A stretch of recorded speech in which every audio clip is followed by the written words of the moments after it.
I'm going to make 10 YouTube videos that are going to be watched by absolutely nobody, no audience, no guarantee that this becomes anything, and no credentials or fancy qualifications to even sit here and talk to this camera right now. But I've recently came to the conclusion and realized that people watching this video, literal views, should not be the main reason why you start a YouTube channel, or why in this case I should start a YouTube channel. Most people, including myself, think that you should start making videos once you are confident, knowledgeable, and a subject matter expert in a certain domain, that you're qualified to be here.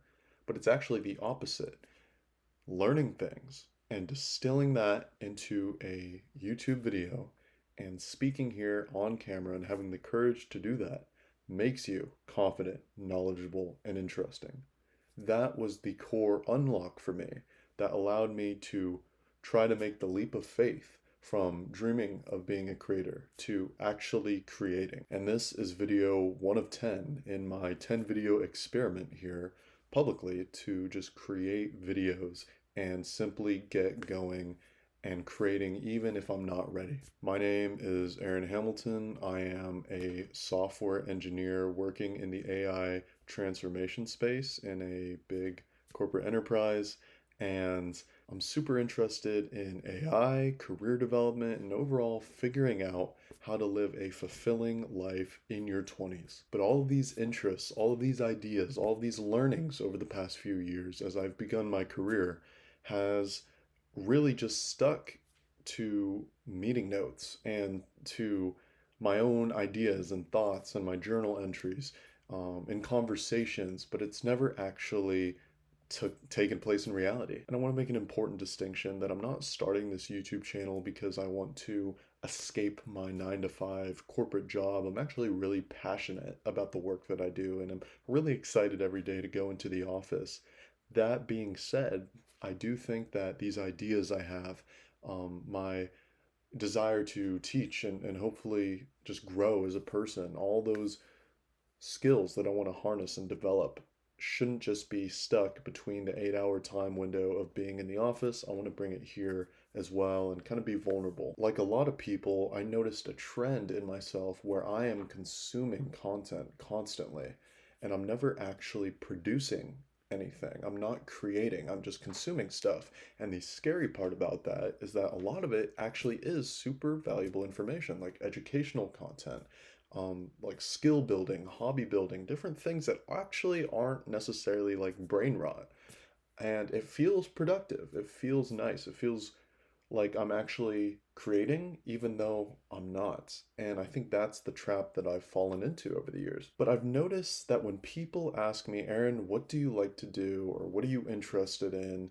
I can name a whole bunch of different topics that I've consumed content on, but I've realized that there's never actually anything that I can show for it either. I haven't really created anything as in like proof for my interests. Not that that's absolutely mandatory, but it's something that really stuck out to me. So when will I go from a consumer to a creator? That was a very uncomfortable question for me. And so that's where the shift has kind of come into play, where I realized, okay, I like learning things, but it would be a nice kind of development challenge almost for myself to, okay, if you really learned something, can you package that up in a friendly framework kind of way, throw that on the internet for the masses to critique, and basically proceed to either get a lot of hate, a lot of criticism, whether it's good or bad, just feedback in general. It tests you. Did you actually learn the thing? Could you actually help people learn the thing? Because I think learning and educating go hand in hand. And if I'm only learning, then I'm not necessarily doing my part here. It's not as fulfilling. So this whole idea has become somewhat of a challenge for me to distill those learnings here and talk to an inanimate object, my phone, as if it were a person and try and communicate these things. So I think that's reason number one is why I'm starting a YouTube channel. Honestly, one of the bigger reasons is because it sharpens you. It makes you a better person. It sounds intelligent in your head and it sounds nice in theory, but can you actually apply it? Can you actually distill those lessons into a video that helps people on a large scale? This is something that motivated me, and I think is something I need to grow. And not only that, I'm a big overthinker. So, can I organize my thinking in a way that another human being can follow and actually grow from as well? Or is it just all a bit too complex in my head? That's another reason. And to go back to it, I don't necessarily have any, really immediate qualifications per se, but I do have this desire to grow and to learn and the willingness to actually put in that effort. So if I can learn and just stay a few steps ahead and maybe distill that knowledge into a video, I don't necessarily have to be the world's greatest productivity expert or a leader, like a VP in the corporate world or something, or a TED Talk, public speaker extraordinaire or anything. Um, it's really easy to fall into that and thinking that you need these qualifications, but you actually don't. Another reason why I think this is super important for anyone to make a YouTube channel, but in this case myself, is that it's a representation of you. You see, it's a really beautiful thing if you're not doing entertainment content. Maybe in a way it's representative of you, but educational content specifically, it distills what you're learning into some sort of resume slash public portfolio of your knowledge and your interests and your skills. And it really kind of documents that. I have fallen in love or romanticized the idea of simply having that public portfolio almost of my different interests and skills and just wrestling with trying to get that out there in a prepackaged way that's actually helpful to people. But something I realized is that when you're in a corporate environment, you learn a lot from those who are senior to you and have a lot more experience than you. And it's really interesting. I like to take notes and try to learn as much as I can and be a sponge.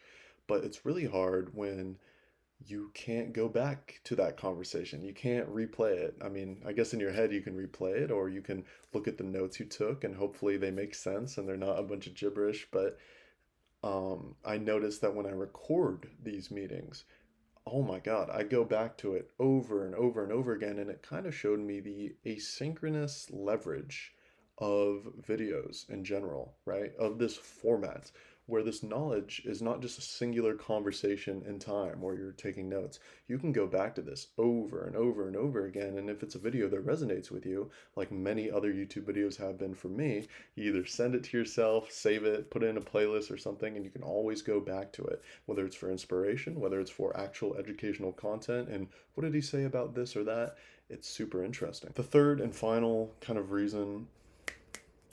The third reason that I think that I should start a YouTube channel is because the videos will hopefully connect me to the wider world and to community eventually. And I think it's really interesting because the videos I make will be an intersection between my skills, my passions, my interests, and the audience will have a somewhat similar kind of outlook on things. And to be able to create a community or at least get feedback and interact with folks that share similar interest is very important to me as well.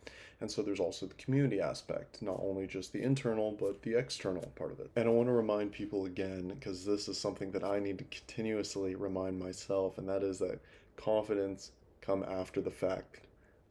That's why I'm running this 10 video experiment right now. Confidence comes from actually doing the skill.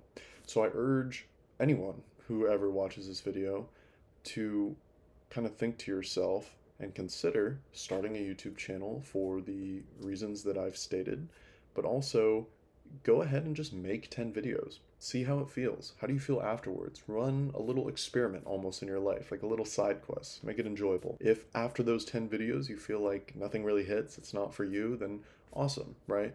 But if it does feel interesting and it feels like a nice little hobby, then definitely go ahead and continue that. I think that's exactly what I'm trying to do here. If you have nothing to say, take a page out of my book and just talk about why you're starting a YouTube channel, what you're, just whatever's obvious to you, like your interests, something that you learned recently, like just little things. Just make 10 videos and get going. That is what I'm doing now and what I would urge you to do as well. And when you're going through this experiment, fears will eventually boil up to the surface, and things like, oh, I'm not interesting enough, or I'm not confident enough, or I'm too late. YouTube, it's a runaway train. People have already created channels with millions of subscribers. I'm late to the game. Um, and then back to the I'm not interesting part. Like, each person has their own unique interests and everything. You don't need to be qualified or a world leader in something or world class in anything. Just speak. Just try it. Just talk. Um, I think that's the only way to go about this because you will figure it out through trial and error. You will actually do the thing. You will document the process. Don't sit there and pretend. Don't try and, you know, like be someone you're not. Just simply record yourself for 10 videos and see where you're at by the end of it. Because the real risk isn't putting yourself out there and looking idiotic. It's sitting there for the next however many decades and sitting there and never actually trying to pursue that dream, that idea, that little curiosity of, oh, I think I'd be good at YouTube, or oh, if only I were X, Y, and Z, then I'll start a YouTube channel. But it'll just keep pushing back. I mean, it's been 5+ years now for me. So at the end of the day, that's what I think. Create those 10 videos, get started this week, tonight, today, this morning, whatever time it is, but just start. That's what I'm doing. I'm kind of just riffing at this point. So yes, I'm making 10 videos that nobody is probably going to watch. But after making those 10 videos, I will no longer be someone that's too scared to actually pursue something they're really interested in. Or I won't be too scared to try and distill what I've learned in my own life into something that may be helpful for others. I will never have those dormant kind of dreams. I will actually pursue what I'm interested in without fear, or with fear, but the courage to overcome that fear. Because it's still there, but just overcoming that and doing the thing anyways, like turning on the recording and doing it anyways. So yes, there may be 0 viewers by the end of it, but it's not really about that. It's about the transformation from within and just keeping up with the process. So go out there. I urge you to do the same thing and make a channel, talk about whatever, talk about your interests, but just get going, document the process, and best of luck to you. Thank you, and consider subscribing if there are any other videos that you would want to watch. Have a great rest of your day.